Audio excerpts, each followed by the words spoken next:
আসসালামু আলাইকুম।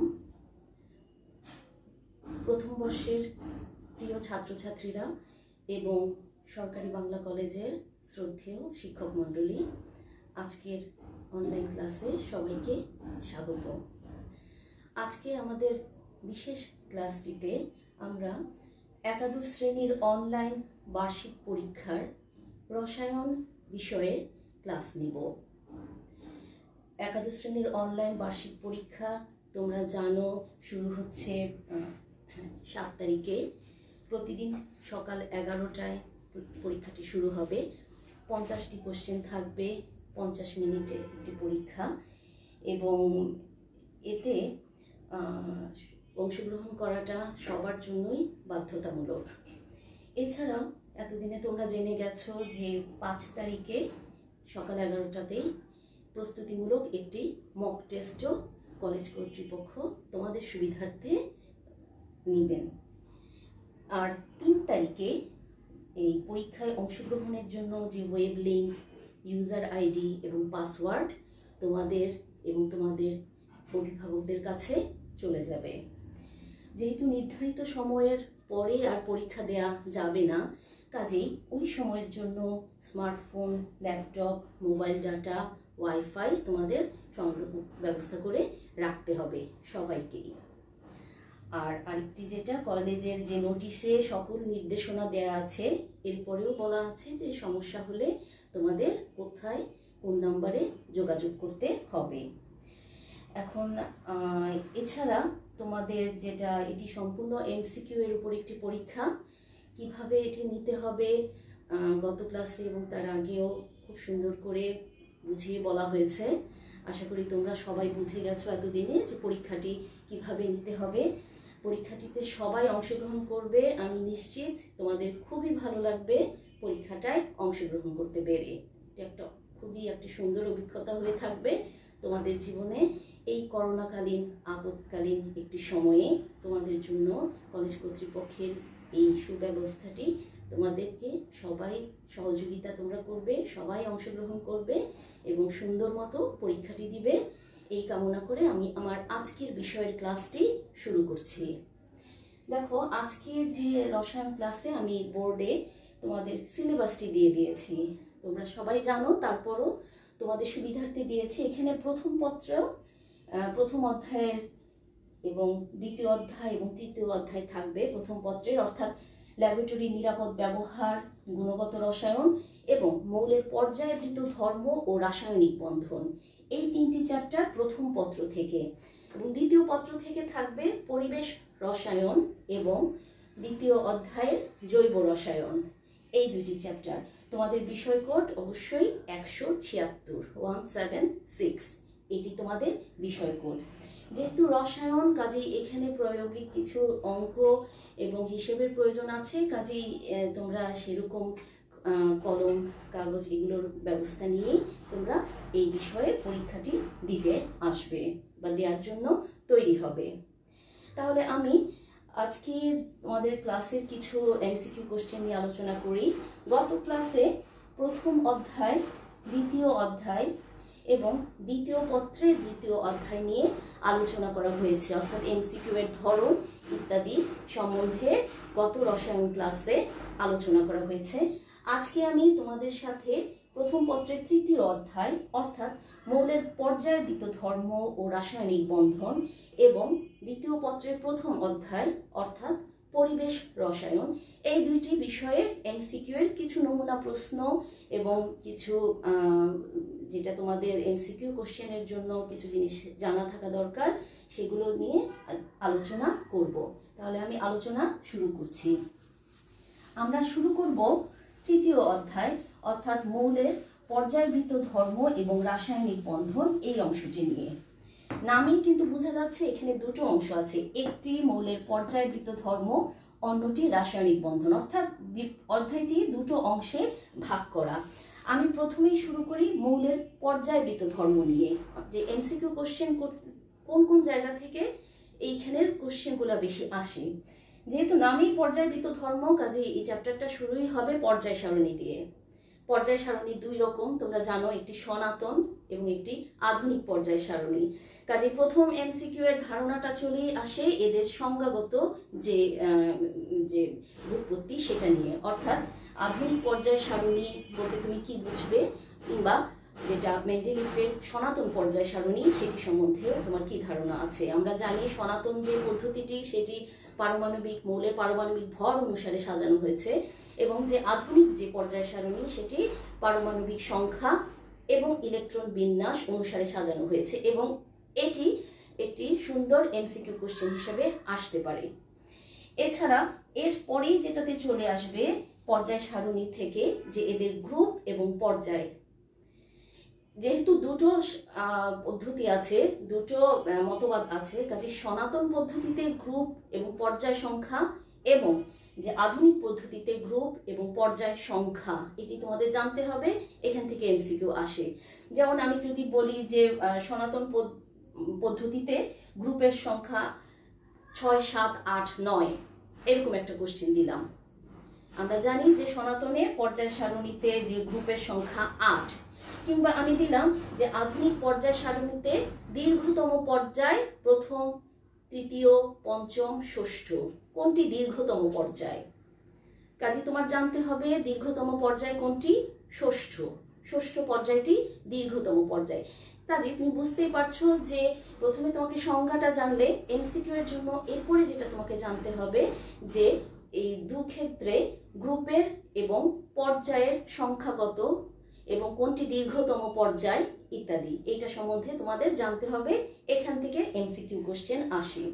এরপরেই চলে আসি আমরা এসপিডি ইত্যাদি বিভিন্ন ব্লকে যে আমরা গ্রুপগুলোকে বা মৌলগুলোকে ভাগ করি।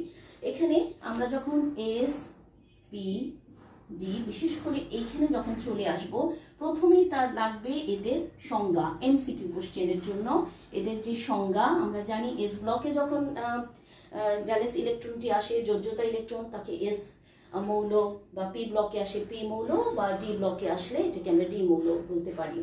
এরপরে আসবে সংখ্যা, কোনটার ক্ষেত্রে কতগুলো আছে মৌল। যেমন এস এর ক্ষেত্রে আমরা জানি এখানে 14টি মৌল আছে, পি এর ক্ষেত্রে আমরা দেখতে পাচ্ছি এখানে 36টি মৌল আছে, এবং ডি এর ক্ষেত্রে আছে 41টি মৌল। কাজে প্রত্যেকটাই তোমার এক একটা এমসিকিউ কোশ্চেন, যে এস ব্লকে মৌলের সংখ্যা কত, পি ব্লকে মৌলের সংখ্যা কত, কিংবা ডি ব্লকে মৌলের সংখ্যা কত, প্রতিটাই এক একটা এমসিকিউ কোশ্চেন হতে পারে। কাজে এটি তোমাকে জানতে হবে। এরপরে আসবে এদের যে কিছু ধর্ম আছে, ধর্মগুলোর মধ্যে ধর্ম বলতে বিশেষত আমি যেটাকে বলবো মনে রাখতে, সেটা হলো এদের যে অম্লীয় অক্সাইড তৈরি করে বা হাইড্রাইড তৈরি করে, এইগুলোর দিকে একটু খেয়াল রাখতে হবে। অম্লীয় অক্সাইড বা হাইড্রাইড এগুলোর যে ধর্মগুলো, এছাড়া এদের যে অ্যাসিড যে তৈরি হয়, এদের অ্যাসিডের স্ট্রেংথ বা শক্তিমত্তা জানতে হবে। ডি অরবিটালের ক্ষেত্রে তোমরা জানো এর বিশেষ কিছু ধর্ম আছে, সেগুলো ইলেকট্রন সুস্থিতি ইত্যাদি সম্বন্ধে জানতে হবে। ইলেকট্রন সুস্থিতি মানে কি, ইলেকট্রনে এদের কি কিছু দু একটা জায়গায় ব্যতিক্রম আছে, তোমরা জানো ক্রোমিয়ামের ক্ষেত্রে ব্যতিক্রম আছে, এবং এখান থেকে যেটা তোমার বিশেষভাবে জানার লাগবে সেটা হলো অযুগ্ম ইলেকট্রনের সংখ্যা কোন জায়গাতে বেশি, এবং অযুগ্ম ইলেকট্রনের সংখ্যার সাথে জড়িত হয়ে কোন কোশ্চেনটা চলে আসে, এদের সর্বোচ্চ জারণ মান কোথায় আসে বা জারণ মান, এই বিষয়গুলো চলে আসে, এবং এদের চৌম্বক ধর্ম ইত্যাদি, অর্থাৎ এসপিডি এবং এদের সংক্রান্ত যে ধর্মগুলো, এখান থেকে এমসিকিউ কোশ্চেন আসে। এরপরেই যেটা আসবে সেটা দরকার, সেটা হলো ইলেকট্রন বিন্যাস থেকে গ্রুপ এবং পর্যায় বের করা। তোমাকে একটা সাধারণ ইলেকট্রন বিন্যাস দেয়া থাকবে, এখান থেকে একটা গ্রুপ এবং পর্যায় এদের বের করতে হবে, হ্যাঁ, কিংবা এদের শুধু একটা ইলেকট্রন নাম্বার যেটা দেয়া থাকবে, এখান থেকেও তোমাকে গ্রুপ পর্যায় নিয়ে বের করতে হবে। সবশেষে যেটা আমরা পাই সেটা পর্যায়বৃত্ত ধর্ম। পর্যায়বৃত্ত ধর্ম কোনটা, যে এদের যে ইলেকট্রন বিন্যাস ভিত্তিক যে ধর্মগুলো আছে, যেগুলো পর্যায়বৃত্তভাবে আবর্তিত হয়, এগুলোকে আমরা পর্যায়বৃত্ত ধর্ম বলি। অনেকগুলো ধর্মই আছে। এমসিকিউ এর জন্য যেগুলি দরকার সেগুলো হলো আকারগত যে ধারণাগুলো, অর্থাৎ ক্যাটায়নের আকার গ্রুপে বাড়ে নাকি কমে, অ্যানায়নের আকার গ্রুপে গেলে কমবে নাকি পর্যায় ডান থেকে বামে গেলে বা বাম থেকে ডানে গেলে কিভাবে পরিবর্তিত হবে। এছাড়া আয়নীকরণ শক্তি ইলেকট্রন আসক্তি এবং তড়িৎ ঋণাত্মকতা, বিশেষ করে এই জিনিসগুলো গ্রুপ ও পর্যায় ভিত্তিক যে এই বিষয়গুলো, এগুলোই পর্যায়বৃত্ত ধর্মের মধ্যে বেশি জরুরি। এছাড়া ফ্যাজান্স রুল আমাদের জানতে হবে। এখন আমি কিছু নমুনা প্রশ্নের মধ্যে যাই। নমুনা প্রশ্নের এই পর্যায়বৃত্ত ধর্মের মধ্যে যে নমুনা কোশ্চেন আমরা দেখব। এখন আমি প্রথমেই যেটা বললাম যে তোমাকে কোশ্চেন করা হলো যে কোন মৌলটি অম্লীয় অক্সাইড এবং অম্লীয় হাইড্রাইড তৈরি করে, অর্থাৎ কোন মৌলটি একই সাথে অম্লীয় অক্সাইড এবং অম্লীয় হাইড্রাইড তৈরি করে, অর্থাৎ উভয়ই এখানে অম্লীয়। তোমাকে দেওয়া হলো কতগুলো দেওয়া হলো, তোমাকে দেওয়া হলো সোডিয়াম, ম্যাগনেসিয়াম, সালফার, এছাড়া দেওয়া হলো নাইট্রোজেন। হ্যাঁ, এইরকম তোমাকে দেওয়া হলো। এখন দেখো হাইড্রাইডের ক্ষেত্রে আমরা কিন্তু পানির সাথে সোডিয়াম হাইড্রোক্সাইড পাই, এটা প্রথমেই বাদ হয়ে গেল। ম্যাগনেসিয়াম হাইড্রোক্সাইড বাদ হয়ে গেল। অ্যামোনিয়া ক্ষারীয় ধর্ম বাদ হয়ে গেল। সালফারের ক্ষেত্রে দেখি আমার কি হয়। সালফারের যে অম্লীয় অক্সাইড, সালফার ডাই অক্সাইড, এটি একটি অম্লীয় অক্সাইড, এবং এর যে হাইড্রাইড, এটা কোনটা? H2S। এটি একটি অত্যন্ত দুর্বল অ্যাসিড এবং একটি অপোলার অণু। কাজে এখানে আমার কারেক্ট আনসারটা কোনটা? সালফার, যেটি একই সাথে অম্লীয় অক্সাইড, অম্লীয় হাইড্রাইড হিসেবে ব্যবহৃত হতে পারে। দ্বিতীয় কোশ্চেনে চলে যাই। দ্বিতীয় কোশ্চেনে বললো যে তোমাকে কিছু অ্যাসিডের নাম দিয়ে দিল, ফসফরিক অ্যাসিড, এরপরে তোমাকে দিল H3PO2, H3PO3, আরেকটা তোমাকে দিল HPO3। তোমাকে বলা হলো যে এইখানে হাইপো অ্যাসিড কোনটা? হাইপো অ্যাসিড, তাহলে আমাকে হাইপো অ্যাসিডের সংজ্ঞাটা জানতে হবে।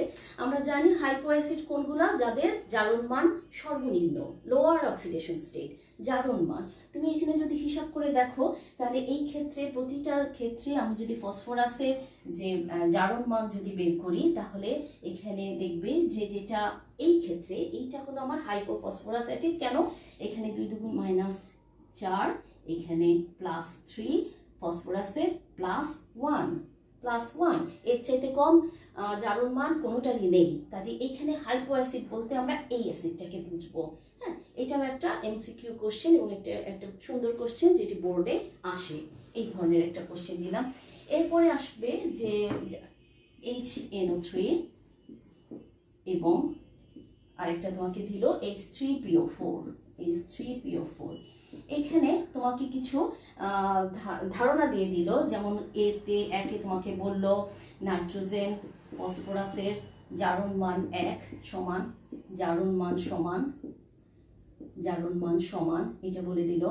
2 তোমাকে বলে দিল যে এদের নাইট্রোজেনের চেয়ে ফসফরাসের চার্জ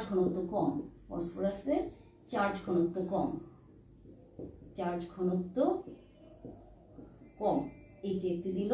এবং 3 নম্বরে দিল যে নাইট্রিক অ্যাসিড অধিকতর শক্তিশালী অ্যাসিড। কোনটি সঠিক? কোনটি সঠিক? এই ধরনের কোশ্চেন যখন আসে আমরা জানি এগুলোকে কি বলি আমরা। এই যে প্রথম আমি একটা বহুপদী প্রশ্নের মধ্যে চলে আসলাম। এতক্ষণ যে ছিল সাধারণ ধরনের যে কোশ্চেনগুলো, যেগুলোকে আমরা অনেকটা জ্ঞানমূলক বলতে পারি, বহুপদী কোশ্চেনগুলোকে আসলে জ্ঞানমূলক এবং অনুধাবনের একটা সমন্বয় তুমি বলতে পারো। এটাকে তোমার জ্ঞানের থেকেও বলতে হবে এবং কিছুটা অনুধাবন করেও তোমাকে এটা বের করতে হবে। হ্যাঁ, কাজে এইখানে দেখো বহুপদী এই কোশ্চেনটাতে প্রথমটার ক্ষেত্রে যায় নাইট্রোজেন ফসফরাসের জারণ মান সমান, অবশ্যই জারণ মান সমান। হিসাব করে দেখবে দুটোরই +5, কাজে এদের জারণ মান সমান, এটি রাইট। নাইট্রোজেনের চেয়ে ফসফরাসের চার্জ ঘনত্ব কম। আমি যদি গ্রুপে দেখি, গ্রুপ 5 এতে নাইট্রোজেনের পরে ফসফরাসের উপস্থিতি, গ্রুপ 5 এতে। আমরা জানি গ্রুপে যত নিচে যায় চার্জ ঘনত্ব তত কি হবে? কমে যায়। কারণ একটা যে বাড়তি একটা অরবিটাল আসে, সেটার স্পেসটা যখন বেড়ে যায় ইলেকট্রনগুলো অনেক বেশি জায়গা পায়, এর ফলে চার্জ ঘনত্ব কমে যায়। কাজেই নাইট্রোজেনের যে ফসফরাসের চার্জ ঘনত্ব কম, এটিও সঠিক। এরপরে বলা হয়েছে নাইট্রিক অ্যাসিড অধিকতর শক্তিশালী। এটা তুমি ব্যাখ্যা করবে কিভাবে? এটি ব্যাখ্যা করতে হলে যেহেতু আমরা জারণ মানের সাহায্য নিতে পারছি না, আমাকে এখানে তড়িৎ ঋণাত্মকতার সাহায্য নিতে হবে। তড়িৎ ঋণাত্মকতা অনুসারে আমরা জানি যেহেতু নাইট্রোজেনের চার্জ ঘনত্ব বেশি, আমি বলেছি এটি অধিক তড়িৎ ঋণাত্মক। অধিক তড়িৎ ঋণাত্মক হলে কি সমস্যাটা হয়? আমরা যদি NOH এই বন্ডটা দেখি এবং POH এই বন্ডটা দেখি, তাহলে এই OH বন্ডটা এবং এই OH বন্ডটার পোলারাইজেশন ক্ষমতা একরকম হবে না। এখানে OHটা ফসফরাসের দিকে কম পোলারাইজড হবে, কারণ ফসফরাসটা কম তড়িৎ ঋণাত্মক, কিন্তু এই OHটা নাইট্রোজেনের দিকে অধিক পোলারাইজড হবে, অধিক আকর্ষিত হবে। এর ফলে এই হাইড্রোজেনটাকে মুক্ত করা কিন্তু কঠিন, কিন্তু এই হাইড্রোজেনটা সহজেই মুক্ত হতে পারবে। শক্তিশালী অ্যাসিড কথাটার অর্থ কি? যে যত সহজে প্রোটন ছেড়ে দিতে পারবে বা হাইড্রোজেন ছেড়ে দিতে পারবে, হ্যাঁ, যেটা আমরা বলি যে সনাতন পদ্ধতিতে বা আমার লরি ব্রনস্টেড পদ্ধতিতে, সে তাকে আমি তত শক্তিশালী বলবো। যেহেতু এইখানে ফসফরাসটা দিতে পারবে, অধিকতর শক্তিশালী ছেড়ে দিতে পারবে, কাজে এইখানে আমরা দেখতে পাচ্ছি যে নাইট্রিক অ্যাসিডের ক্ষেত্রে নাইট্রিক অপেক্ষা তীব্র অ্যাসিড এইটি হবে আমার অধিকতর তীব্র অ্যাসিড, অর্থাৎ এইখানে আমরা এখানে অধিক পরিমাণ তার পোলারাইজেশন ক্ষমতা এখানে বেশি থাকবে। আচ্ছা, এরপরে আমি চলে যাই phosphoric acid less willing to B lost, অর্থাৎ এর হবে যেখানে এর ক্ষেত্রে এই জায়গাটার ক্ষেত্রে ফসফরিক অ্যাসিডের ক্ষেত্রে এর হবে হাইড্রোজেন মুক্ত করার যে টেন্ডেন্সিটা এর হবে এখানে কম। এরপরে চলে যায় কোনটির পোলারায়ন ক্ষমতা বেশি? পোলারায়ন ক্ষমতা বেশি কোনটির হবে? এখানে কিছু কোশ্চেন যদি দেয় তোমাকে এরকম, বেরিলিয়াম 2+, এবারে দিল ম্যাগনেসিয়াম 2+, এরকম কিছু কোশ্চেন দিল, বা স্ট্রনসিয়াম 2+, স্ট্রনসিয়াম 2+, এরকম কিছু যখন দিবে, বলছে কোনটির পোলারায়ন ক্ষমতা কম বা কোনটির পোলারায়ন ক্ষমতা বেশি। এটা ডিপেন্ড করবে ফাজান্স রুলের উপর। আমরা জানি ফাজান্স রুলে এইটা যে যত ক্যাটায়নের আকার যত ছোট হয় তার পোলারায়ন ক্ষমতা তত বেশি হয় এবং সমযোজী বৈশিষ্ট্য তত বেশি হয়। কাজে এখানে বেরিলিয়ামের পোলারায়ন ক্ষমতা বেশি থাকবে এবং এর সমযোজী বৈশিষ্ট্য থাকবে বেশি। এইটা এক ধরনের কোশ্চেন আসে। এছাড়া ক্ষারকত্ব হারের হ্রাস, ক্ষারকত্ব হারের হ্রাস, এটা একটা কোশ্চেন আসে। ক্ষারকত্ব হারের হ্রাস দেখাও। তোমাকে দিল ফ্লোরাইড, ব্রোমাইড, আয়োডাইড, এই চারটা দিল ক্ষারকত্ব হারের হ্রাস। এখন এই ক্ষেত্রে তুমি এটার অর্ডারটা কিভাবে দেখবে? আমরা এখন এগুলোর যে অ্যাসিডগুলো যদি কল্পনা করি, hydrogen iodide, hydrogen bromide, hydrogen chloride এবং হাইড্রোজেন ফ্লোরাইড, এই ক্ষেত্রে দেখা যায় সবচেয়ে শক্তিশালী অ্যাসিড হলো হাইড্রোজেন আয়োডাইড। হ্যাঁ, কারণ একে হাইড্রোজেন এখানে মুক্ত করার টেন্ডেন্সি তার থাকবে বেশি, কারণ আয়োডিন হলো কম তড়িৎ ঋণাত্মক। কাজে হাইড্রোজেনের এখানে মুক্ত করা সনাতন পদ্ধতিতে হাইড্রোজেনের মুক্ত করার ক্ষমতা থাকবে বেশি। কাজে এটা সবচেয়ে যদি শক্তিশালী অম্ল হয়, শক্তিশালী অম্লের যে কনজুগেট যে বেসটা তৈরি হবে সেটা হবে সবচেয়ে দুর্বল। একইভাবে হাইড্রোজেন ফ্লোরাইড যদি সবচেয়ে দুর্বল হয়, এখান থেকে তার যে কনজুগেট বেসটা তৈরি হবে সে হবে সবচেয়ে শক্তিশালী। কাজেই আমার অর্ডারটা আসবে এই রকম, ফ্লোরাইডের সবচেয়ে বেশি, তারপরে ক্লোরাইড, দেন ব্রোমাইড, এরপর আসবে আয়োডাইড। এখন আসো ইলেকট্রন বিন্যাস থেকে গ্রুপ এবং পর্যায় বের করা। আমি তোমাদের একটি দিচ্ছি ইট্রিয়াম 39, এখান থেকে তোমাকে বের করতে হবে এর গ্রুপ এবং পর্যায়গুলি। এখন এখানে বোঝাই যাচ্ছে এখানে 36-এর পরে আর 3টা আছে, 36-এর পরে 3টা, যেটাকে আমরা বলতে পারি যে এখানে 3টাকে আমরা সাজাতে পারি 4d1 আর এখানে 5s2। আর এখান থেকে তুমি গ্রুপ এবং পর্যায় বের করবা। এখন এটা নিয়ম যেটা, এস ব্লকের ক্ষেত্রে ব্যালেন্স ইলেকট্রন অর্থাৎ যোজ্যতা ইলেকট্রনে যতগুলা ইলেকট্রন আছে সেটি তার গ্রুপ নির্ধারণ করবে এস ব্লকের ক্ষেত্রে। আর পি ব্লকের ক্ষেত্রে আমরা কিভাবে করি? এই ক্ষেত্রে 10 + ns + np, 10 এবং s অরবিটালে যতগুলো, p অরবিটালে যতগুলো, সব যোগ করলে যা হবে সেটাই হবে তার গ্রুপ। এবং ডি ব্লকের ক্ষেত্রে আমরা যেটা দেখি, এটা একটি ডি ব্লক এলিমেন্ট, এই ক্ষেত্রে আমার আসবে n-1 d, এরপরে আসবে প্লাস ns, n মাইনাস অর্থাৎ ডি অরবিটালে যতগুলা এবং তার সাথে s। এখানে দেখা যাচ্ছে ডি অরবিটালে একটা আছে, এস এ আছে দুইটা, তাহলে এর গ্রুপ নাম্বার হবে কত? গ্রুপ হবে 3। তাহলে পিরিয়ড বা পর্যায় কত হবে? সর্ববহিস্থ যেটা আমরা স্তর দেখতে পাচ্ছি ইলেকট্রন, সেটা হলো 5, তাহলে পিরিয়ড হবে বা পর্যায় হবে 5। এইভাবে যেইটাই দিক না কেন এই শর্তটা ব্যবহার করে আমরা একে বের করতে পারবো। এখন আমরা কিছু কোশ্চেন আরো, এখানে তো অনেক তোমাদের সময়ের জন্য খুব একটা করা যাচ্ছে না। যেমন আমি একটা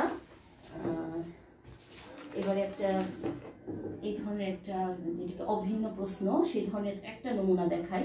এখানে এরকম কোশ্চেন থাকবে, যেমন এখানে আমি একটা দেখালাম যে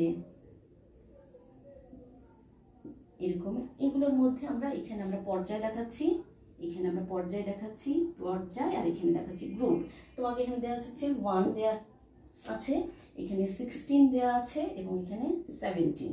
এখন তোমাকে এখানে 1 2 3 তিনটা, এখানে এ একটা মূলক দেওয়া আছে, এখানে এক্স এবং জেড দেওয়া আছে, আর এখানে ওয়াই দেওয়া আছে। প্রথমেই তোমাকে যেটা বের করতে হবে, এইগুলোকে বের করতে হবে যে এগুলো আসলে কি।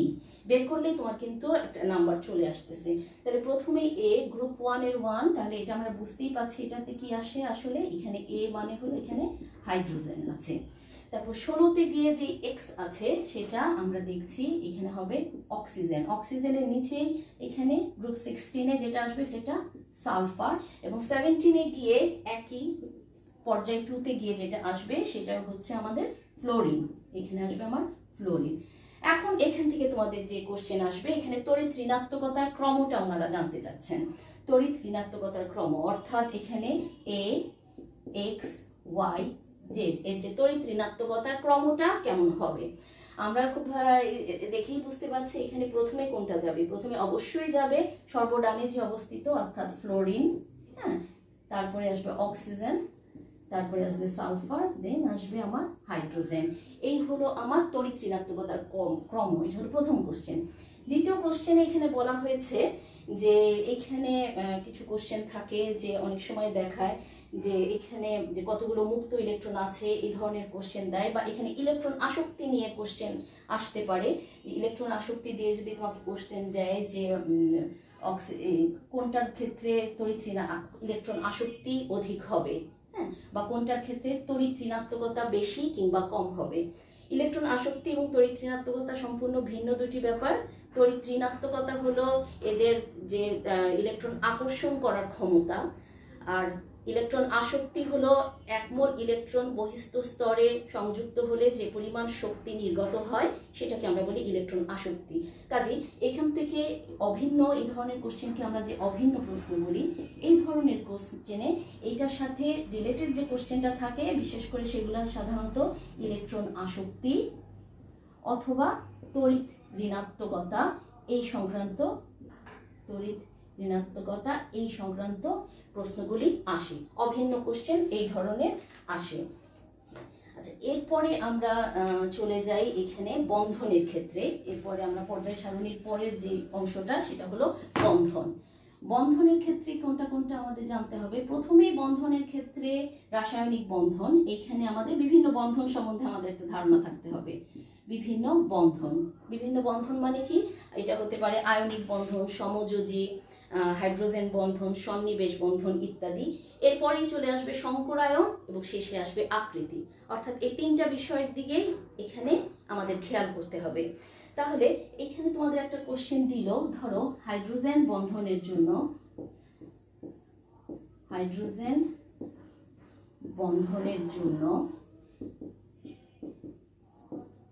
এক দিল হাইড্রোজেন ফ্লোরাইড তরল হয়, 2 দিল ইথানল পানিতে দ্রবীভূত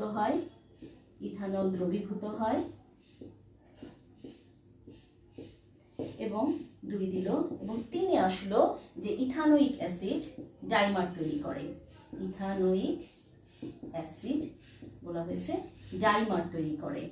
একটা একটা করে যাই, ডাইমার তৈরি করে। প্রথমটার ক্ষেত্রে দেখো হাইড্রোজেন বন্ধনের জন্য, হাইড্রোজেন আমরা জানি যে একটা তীব্র তড়িৎ ঋণাত্মক মৌলের সাথে অপতীব্র ধনাত্মক মৌলের যে একটা দুর্বল বন্ধন তৈরি হয় তাকেই আমরা হাইড্রোজেন বন্ধন বলি। কাজে প্রথম ক্ষেত্রে হাইড্রোজেন ফ্লোরাইডের ক্ষেত্রে আমরা দেখি এখানে যে স্ট্রাকচারটা, এখানে হাইড্রোজেন ফ্লোরাইড, এখান থেকে আবার একটি হাইড্রোজেনের সাথে যুক্ত হয় ফ্লোরাইড, এবং এইভাবে তারা একটি হাইড্রোজেন বন্ধন তৈরি করে। এবং যেহেতু এদের মধ্যে যথেষ্ট আকর্ষণ বল বা আন্তঃআণবিক আকর্ষণ বল তৈরি হয়, এরা তরল হিসেবে থাকে। কাজে এই প্রশ্নটি সঠিক। ইথানল পানিতে দ্রবীভূত হয়, এই কোশ্চেনটা যদি দেখি, এখানে ইথানলে আমরা CH3 CH2 OH, OH-টাকে আমরা এভাবে লিখলাম, O লিখে এইখানে H দিলাম। যদি পানিতে দ্রবীভূত হয় তার মানে পানির সাথে তাকে হাইড্রোজেন বন্ড তৈরি করতে হবে। কাজে এইখানে আমরা এইভাবে লিখতে পারি, এইখানে H দিলাম, হ্যাঁ, এখানে আমি O দিলাম এবং একটা H দিলাম, এবং এই জায়গায় এরা একটা হাইড্রোজেন বন্ড তৈরি করলো। কাজে ইথানলও পানিতে দ্রবীভূত হয়, বিকজ এখানে একটা হাইড্রোজেন বন্ড তৈরি হচ্ছে। ইথানোয়িক অ্যাসিড ডাইমার তৈরি করে। ডাইমার মানে কি? ডাইমার হলো একই মৌল যখন পরস্পর সংযুক্ত হয়, হ্যাঁ, তখন সেটাকে আমরা ডাইমার বলি। হ্যাঁ, তো ইথানোয়িক অ্যাসিড কি ডাইমার তৈরি করে কিনা হাইড্রোজেন বন্ধনের সাহায্যে?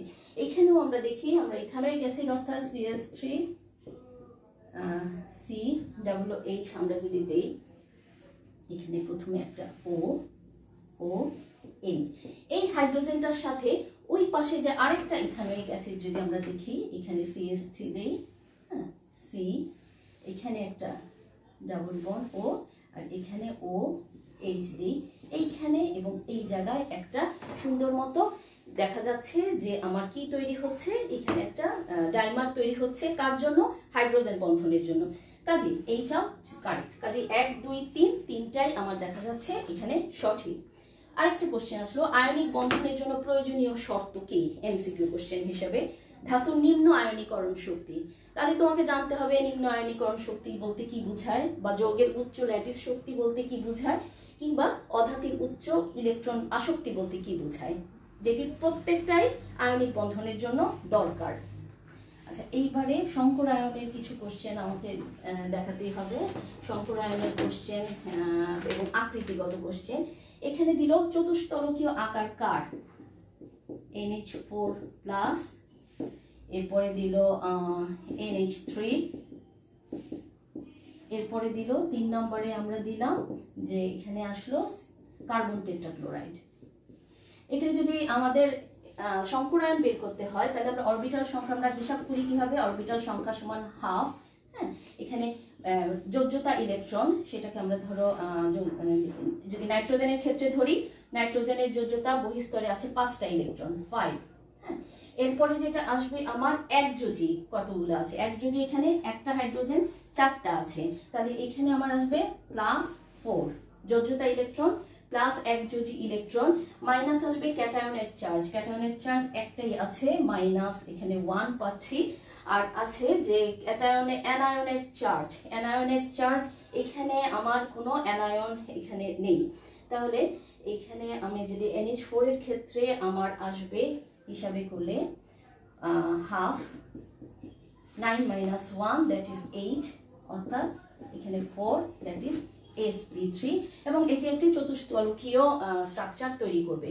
কার্বন টেট্রাক্লোরাইডের ক্ষেত্রেও তৈরি করবে, কিন্তু অ্যামোনিয়ার ক্ষেত্রে আমরা যদি এই স্ট্রাকচারটা দেখি তাহলে অ্যামোনিয়ার ক্ষেত্রে কি আসবে? অ্যামোনিয়ার ক্ষেত্রে দেখো এখানে বহিস্তরে, এখানে অ্যামোনিয়া নাইট্রোজেনের ক্ষেত্রে আমাদের বহিস্তরে আসবে কয়টা? 5টা, এখানেও আছে 5টা, আর এখানে আছে একযোজি 3টা, বাকি সব 0, বাকি সব 0, -0 +0, অর্থাৎ ক্যাটায়নের চার্জ, অ্যানায়নের কোনো চার্জ নেই, হ্যাঁ। তাহলে এখানে হাফ 8, যদিও 4 আসে, অর্থাৎ এখানে sp3 হবে, কিন্তু নাইট্রোজেনের উপরে যেহেতু একটি স্ট্রাকচার লোন পেয়ার আছে, এই জন্য এটা আমার দেখা যাচ্ছে যে এটা চতুস্তলকীয় না হয়ে এটা কি আসবে? এটা পিরামিডাল একটা স্ট্রাকচার আসবে, পিরামিডাল নাইট্রোজেন হাইড্রোজেন, অর্থাৎ একটা পিরামিডাল স্ট্রাকচার আসবে, এবং চতুস্তলকীয় স্ট্রাকচারটা এখানে আমরা আর পাবো না। আচ্ছা, এখন আমি এই ধরনের কোশ্চেন আসবে তোমাদেরকে। এরপরে আমরা চলে যাই পরিবেশ রসায়নের ক্ষেত্রে। পরিবেশ রসায়ন, পরিবেশ রসায়ন একটা বড় চ্যাপ্টার। এখান থেকে কোশ্চেন করতে গেলে প্রথমেই বিভিন্ন যে গ্যাস সূত্রগুলো সেখান থেকে আমরা যে কোশ্চেন পাবো। বয়েলের সূত্র থেকে তোমাদের এরকম যদি আমি একটা চিত্র দেই, P/1/V, হ্যাঁ, এইটি দিলাম। এরপরে দিলাম PV বাই এখানে দিলাম V, এই ধরনের একটা স্ট্রাকচার। এটা P/1/Vটা এইভাবে আসবে, এবং যেটা P/V সেটা এইরকম দিলাম। কোনটি সঠিক? P/1/V একটা মূল বিন্দুগামী, PV/B একটা সরল রেখা, আর P/V দেখা যাচ্ছে এটা একটা অধিবৃত্তীয় স্ট্রাকচার। আমরা জানি বয়েলের সূত্রের জন্য সবগুলাই সঠিক, সবগুলাই সঠিক। এরপরে তোমাকে একটা চার্লসের সূত্রের ক্ষেত্রে আমি তোমাকে একটা লেখচিত্র দিলাম। এখানে দিলাম P দিলাম। চার্লস গেল-লেসাকের ক্ষেত্রে যদি আমি দিই P এবং এখানে T দিলাম, এখানে V1 V2 V3 V1 V2 V3। এই বিন্দুতে তাপমাত্রা কত? এই বিন্দুতে তাপমাত্রা কত? এই বিন্দুতে তাপমাত্রা আমরা জানি -273 ডিগ্রি সেন্টিগ্রেড। আর যদি বলি যে এগুলোকে অর্ডারলি ফেলো, V1 V2 V3, এটাকে আমরা যদি অর্ডারলি ফেলতে হয় আমরা অবশ্যই দেখব যেহেতু চাপ বেড়ে গেলে আয়তন কমে যায়, হ্যাঁ, কাজে সবচেয়ে বেশি চাপ আছে V3-তে, হ্যাঁ, তারপরে V2-তে, তারপরে আছে V1-এ। এরকম করে এমসিকিউ আসতে পারে। অঙ্কের মধ্যে চলে যাই, কিছু অঙ্কে চলে যাই। অ্যাভোগাড্রো সূত্র থেকে যদি তোমাদের অঙ্ক আসে, যেমন ধরো এসটিপিতে 1 মিলি অক্সিজেন গ্যাসে কতগুলি অক্সিজেন অণু থাকতে পারে? 1 মিলি অক্সিজেন গ্যাসে কতটি অক্সিজেন অণু থাকে? যখনই আমরা বলবো এসটিপিতে, তখন 1 মোল সমান 22.4 লিটার। এইটা একটু খেয়াল করতে হবে। এবং এখানে অণুর সংখ্যা কত? অ্যাভোগাড্রো নাম্বার 6.023 × 10⁻23, 22.4 লিটার, অর্থাৎ 400 মিলিতে অণুর সংখ্যা যদি এত হয় তাহলে 1 মিলিতে কত? এই হলো এক ধরনের কোশ্চেন। এরপরে পরের কোশ্চেনে আমি যাই। এখানে আংশিক চাপের সূত্রের মধ্যে যদি আসি, আংশিক চাপের সূত্রের মধ্যে সংজ্ঞাগত তোমাকে দিল যে কোনো একটা গ্যাস পাত্রে 0.3 মোল বা 6 মোল অক্সিজেন আছে, 6 মোল নাইট্রোজেন আছে, এবং এর সাথে আছে ধরো 14 মোল অক্সিজেন আছে। এখন তোমাকে বলা হলো মিশ্রণের মোট চাপ যদি 200 মিলি হয় তাহলে এদের প্রত্যেকটার আংশিক চাপ অর্থাৎ PA2 সমান কত বা PO2 সমান কত, এই দুইটা তোমাকে বের করতে বললো। এখন তুমি জানো তোমার সংজ্ঞাটা হলো PO2 সমান মোট চাপ ইনটু মোল ফ্র্যাকশন, আংশিক ভগ্নাংশ অফ অক্সিজেন। এখন আংশিকের ভগ্নাংশ অক্সিজেন আমরা জানি এটা 14 ডিভাইডেড বাই 14/6 20 ইনটু 200, যা হবে সেটাই হবে এর যেটাকে আমরা বলি আংশিক চাপ। হ্যাঁ, এইভাবে আমাদের এটি বের করতে হবে। এটা বলতেছি আমি ডাল্টনের সূত্রের ক্ষেত্রে। এখন দেখি আমরা যেটাকে ব্যাপন সূত্র হার বলি। ব্যাপন সূত্রের মেইন কথা কি? ব্যাপন হার সমান 1/√m। এইটা কাজে আমি তোমাকে যদি দেই hydrogen, oxygen, nitrogen, carbon die oxide, কোন ক্ষেত্রে ব্যাপনের হার কম? আমি কিন্তু দেখতেই পাচ্ছি যেহেতু এখানে মলিকুলার ওয়েট সবচেয়ে বেশি, ব্যাপনের হার হবে সবচেয়ে কম। কিংবা বাষ্প অনেক সময় ব্যাপন হার না দিয়ে ঘনত্ব দিয়েও এমসিকিউ আসে, একইভাবে হিসেব করে আমরা এটা বের করতে পারবো। কিংবা যদি জোড়া করে দেয় সেটা থেকেও আমরা এটা বের করতে হবে। মনে রাখতে হবে এই সূত্রটা, R প্রপোর্শনাল 1/√m। এখন আমার আসবে যে ভ্যান ডার ওয়ালসের যে সূত্রগুলো। ভ্যান ডার ওয়ালস সূত্র থেকে যেটা আসে, ধরো আমি তোমাকে দিলাম 44 গ্রাম এখানে বা কার্বন ডাই অক্সাইডের জন্য আদর্শ গ্যাসের সূত্রটি, আদর্শ গ্যাসের সমন্বয় সূত্রটি কি হবে? আদর্শ গ্যাস সমন্বয় সূত্র আমরা জানি PV সমান nRT 44, তাহলে এখানে 44 সমান 1 মোল, তাহলে এখানে আসবে শুধু আসবে n সমান 1, দ্যাট ইজ R2। এটা হলো আদর্শ গ্যাসের জন্য।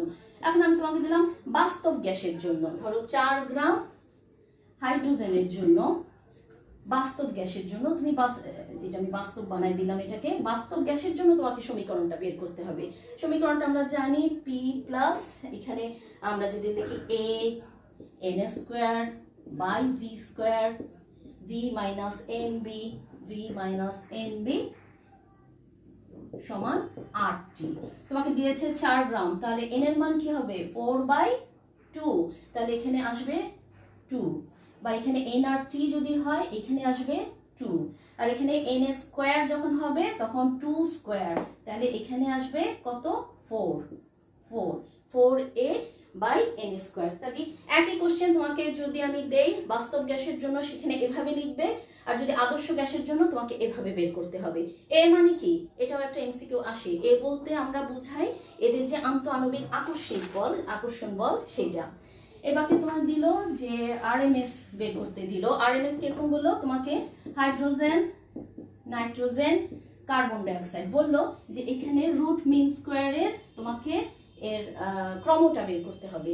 তুমি জানো এখানে আরএমএস এর সূত্রটা তুমি যদি জানো যে দ্যাট ইজ 3RT/m, তাহলে এখান থেকে কিন্তু আমরা সহজেই বের করতে পারবো যে কোনটার ক্ষেত্রে আমার সবচেয়ে বেশি আমার আরএমএস এর ক্রমটা আসবে। অর্থাৎ আমরা খুব সহজেই ধরতে পারি এইভাবে হবে ক্রমটা, এই সূত্রটা ব্যবহার করে। শুধু খেয়াল রাখবে যদি এখানে m যেটাই লেখা থাকে, ধরো অক্সিজেনের 32 যদি হয় তার সাথে 10⁻³ দিয়ে তোমাকে এটাকে গ্রামে নিয়ে আসতে হবে, গুণ দিতে হবে। এছাড়া যেটা আরো কিছু কোশ্চেন আসে, যেমন পরিবেশ থেকে বজ্রপাতে থেকে কোন ধরনের গ্যাসের উদ্ভব হয়, কোনটি উৎপন্ন হয়, নাইট্রোজেন ডাই অক্সাইড এটি। প্রাইমারি দূষক বলতে কি বুঝো, প্রাইমারি দূষক কোনটা, আমি তোমাকে দিলাম H2SO3, তারপরে দিলাম N2O5, এরপরে দিলাম SO3। কোনটা প্রাইমারি দূষক, প্রাইমারি দূষক এইটি। কাজে এইগুলো সংজ্ঞাগত বিষয়গুলো তোমাকে জানতে হবে। আমি তোমাকে কোশ্চেন দিলাম যে কোনটা গ্রিন হাউস গ্যাস নয়, কোনটা গ্রিন হাউস গ্যাস না, আমি বলেছি কোনটা গ্রিন হাউস গ্যাস নয়। আমি তোমাকে দিলাম মিথেন, দিলাম জলীয়